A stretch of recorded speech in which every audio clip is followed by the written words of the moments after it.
and welcome to another edition of Coastal Conversations with Carla. Today, I have with me two of my friends, Judy and Jamie from Fidelity National Title. They're going to speak to us today about a few things. One is that title insurance is a necessity in a transaction when you sign a deed or you take possession of a home. You want to know that there's title insurance on it, but why? Nobody seems to explain that very well. So Judy is going to explain that, and then Jamie is going to take over, and she's going to talk to you about the charges that you actually see on your settlement statement. This is Title for Dummies right here, and we're bringing it to you from beautiful New Smyrna Beach today. So first of all, Judy, welcome to Coastal Conversations. Thank you, Carla. I'm so glad to be here. Oh, we're so glad that you agreed to do this because this is one of the toughest things in a transaction for people to understand, both buyers and sellers. Mm-hmm. So tell us a little bit about you, how you got involved with title work. Well, Carla, nobody goes to school for title insurance. There's not a degree in title insurance. It's mostly all on the job training. You usually start at the front desk and you start opening files and you learn the business. So I did that in Pennsylvania, where I started to work for an attorney, and I started out searching title, and then we moved to the office and I did the closings where the attorney set everything up and we typed the title policies. And that was back in the day when we did not have computers, so everything was done by hand. We had to balance out, we had carbon paper. That'll tell you a little bit about how long I've been in this business. You have the blue stuff on your finger? Yes. Yeah. IBM correcting Selectrics. I've been in the business a long time. Yeah. So. So what brought you to New Smyrna Beach? We had a sailboat, my husband and I, Nice. and we decided we wanted to be where we could get into the ocean and do some sailing. And so I wanted also, though, in career-wise, I was in the agency side of the business in the Southeast as a regional manager, and I wanted to get my hands back on the files and get back into actually where I was trained with the closings itself. So we moved to Florida, and I'm the founding mother of this branch of Fidelity National Title, and Jamie is our branch manager, so she makes sure that everything gets done properly for all of our realtor clients. Awesome. From start to finish. As I can't say enough about having them as a partner. Fidelity has been amazing in every transaction that I've done with them. And one of the things that's key with a lender, I've spoken about this before on Coastal Conversations, and a title company, is that everyone be communicative. That every step of the way, everyone knows what's going on in the transaction. And Fidelity's communication is better than 99% of the rest of the title companies out there. So I really appreciate them for that. It's a three-legged stool, Carla. It's the title company and Jamie and everything that she does with her staff in the back office. It's you and everything that you do integrating your client into this transaction. Then it's the lender. So if everybody has to work together in order to get to the closing table, and we're all in service to our buyers and our sellers. Absolutely. So Jamie, tell us how you got into this neck of the woods, so to speak. Well, Carla, I worked in a bank, managed several banks for a couple of decades. Wow. Yes, so I do know a lot about lending and about the loan packets and what it takes for lenders to receive title. But I decided to take a break from banking, and when I was ready to go back to work, I had someone reach out and say, "Why don't you go talk to Judy?" Oh, nice. So I did, and I fell in love with title. So here I am. Awesome. Yeah. You don't often hear that. I fell in love with title. I I like did. it. Well, tell us why we should love title insurance, Judy. Oh my goodness. Title insurance covers so many important aspects in the real estate transaction. The most important thing title insurance covers is if you find yourself in the middle of a claim, what the title insurance pays for is the attorney's fees.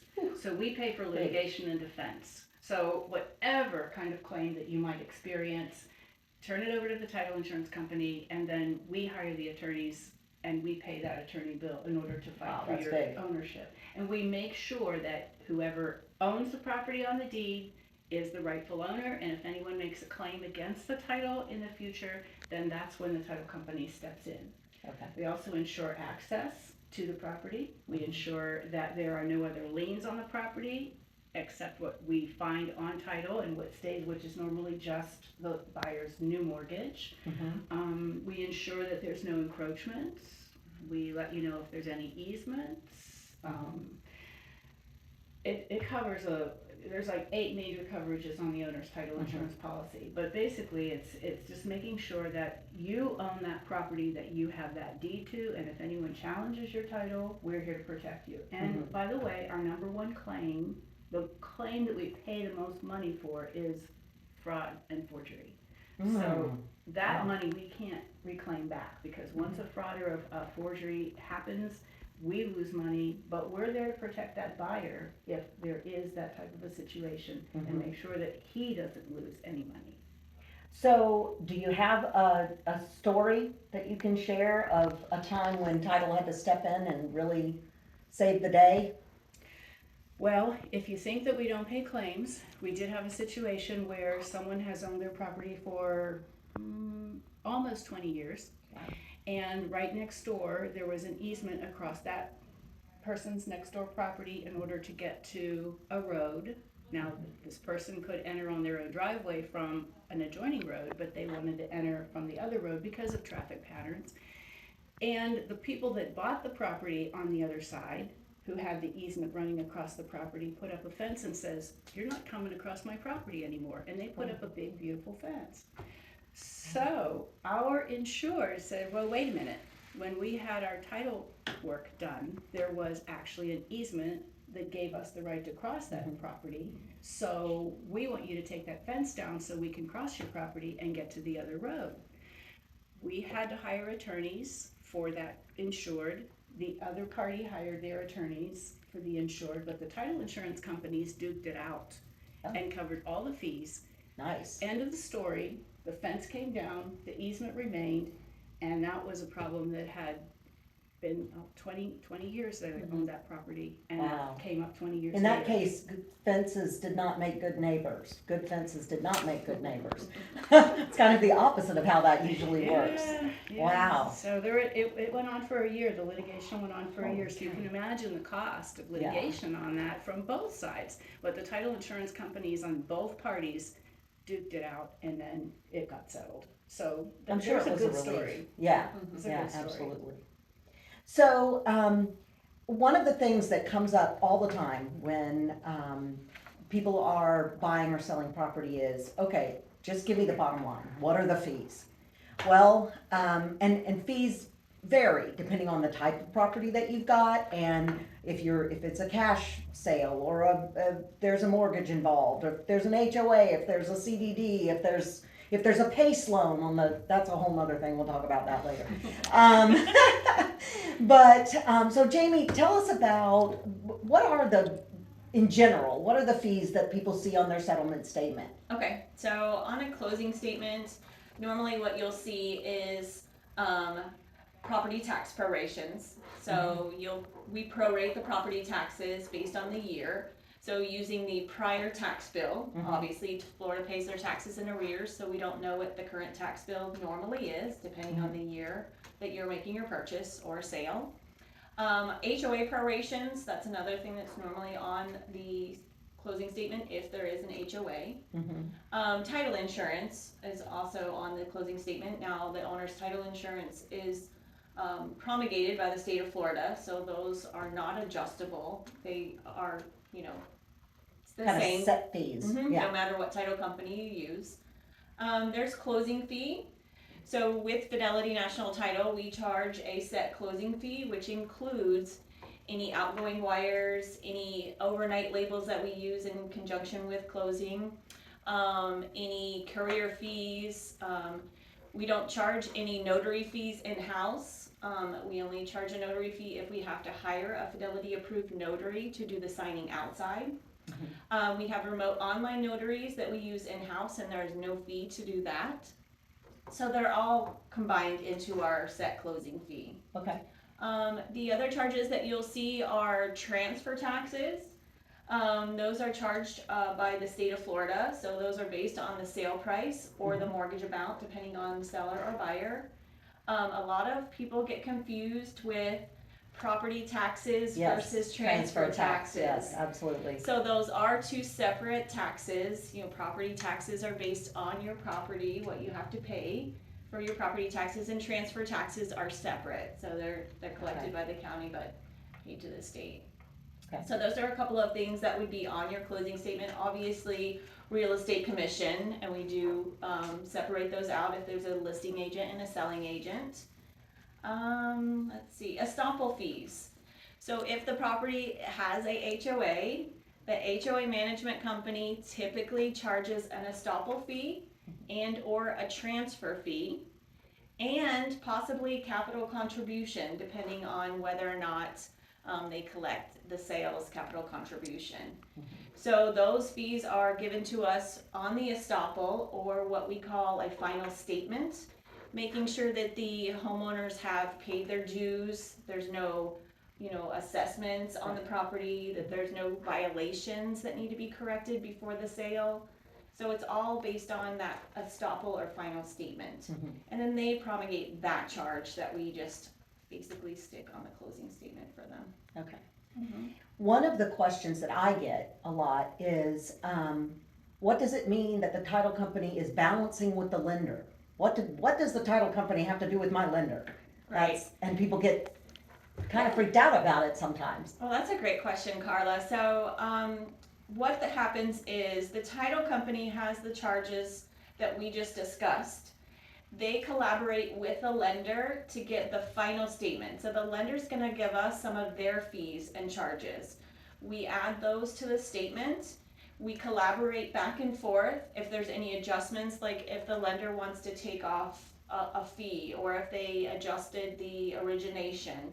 So we go back and forth until we both come up with that final closing amount, which the borrower has to bring to closing. Okay. And then is there a rule of thumb as to how far in advance people should be expecting to see the final numbers? That's another great question. So on the title company side, we send out the seller's final numbers at least 2 days prior to closing. So Okay. we will typically send the closing statement to the agent so they can review it first. And then once they review it, then we send it out to the sellers. Now with the borrower, it all depends on the lender. So, they do send out a prelim. Sometimes that satisfies the TRID requirements of the 3 days. Some lenders don't send out a prelim. So it just depends on the lender. So really we're at the mercy of the lender to give us those final numbers before we can send out that final statement to the buyer. Sometimes it's weeks before closing. Yeah. Sometimes it's hours before closing. So it just depends. And everyone is so busy. We're all working as a team, and our goal is to get the closing happened. And, as I said earlier, I've never had an issue with the closing not happening here, except when it was the buyer's fault for quitting their job the day before the closing. And I've mentioned it before, and I'll mention it again. Don't do it. Don't quit your job the day before closing. Okay. and for goodness sake, don't say it at the closing table.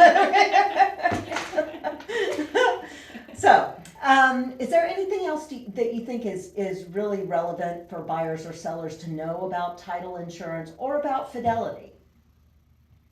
I think it's just, we love to communicate. I think any little thing that you can think of that might seem minor might affect closing. So I would just communicate with your title company, with your lender. Marriages, divorces, those are huge. Name changes. If you see your name's not correct on the closing statement, it's always nice to know that ahead of time before we're in the closing. But just communication. That's all we ask. Yeah. Any final thoughts from you, Judy? Well, I would say that we have a large staff here, Carla, and Jamie has just hired another processor and another closer, good. So we have a lot of experience. Fidelity is the largest title company in the country. We own Fidelity National, we own Chicago Title, Commonwealth, a myriad of other title insurance companies. We're $9.5 billion, very high up on the Fortune 500, 200 and something. My boss would kill me for not knowing the exact number, but anyway, we're up there. So you're gonna get a really strong title insurance policy, and you're gonna get people who know and are trained in the industry. I mean, we get a lot of training. We have, I don't know, something like 34 audit requirements Jamie has on every single file that we have to meet so that before we can close. So we're gonna make sure that the realtors stay safe in your transactions, that the buyers and sellers are safe, and that everything is getting done correctly. And that's important when you're dealing with the largest transaction of your entire life. Yeah. Right? Yeah, absolutely. And it can be an emotional process if everyone is not in it together, for sure. Yes. Did you want us to mention just a little bit about wiring? Sure, yeah, do I that. think that's That is important, right, key. Jamie? Yes. We're trying to be very careful, and we're very absolutely. secure when we send out our wiring instructions and when we're transferring wiring information between us and our buyers and sellers. Correct. So we want to be very diligent. If you have a buyer or a seller, just make sure they have our phone number, our secured line, so we can verify any wiring instructions. We always send our wiring instructions secure. We can't send it to any realtors. We don't send it out, to any friends or family who may want to wire for them. Usually we want to get it to the person that it belongs to. If you want to pick up the wiring instructions in person, that's fine. Just because a lot of people are a little concerned, and we'd rather them be concerned than, relaxed about it. In my signature, under my signature line in my email is, wire fraud is real. Please verify before sending funds, because it really, we've heard some horror stories. Yes. Yeah. And they're true. Yeah. We want to protect your money. I know you want their money protected. So yes, definitely be aware of Yeah, that was a wonderful thing to add in there. Mm-hmm. So I want to thank both Jamie and Judy for spending some time with us here at Coastal Conversations. I hope that you're enjoying these segments and they're very informative to you. If you have questions, please comment and ask them, and we'll get them answered. We'll have these ladies back to answer our questions. And don't forget to subscribe, like, and share. Thanks so much. Have a great day.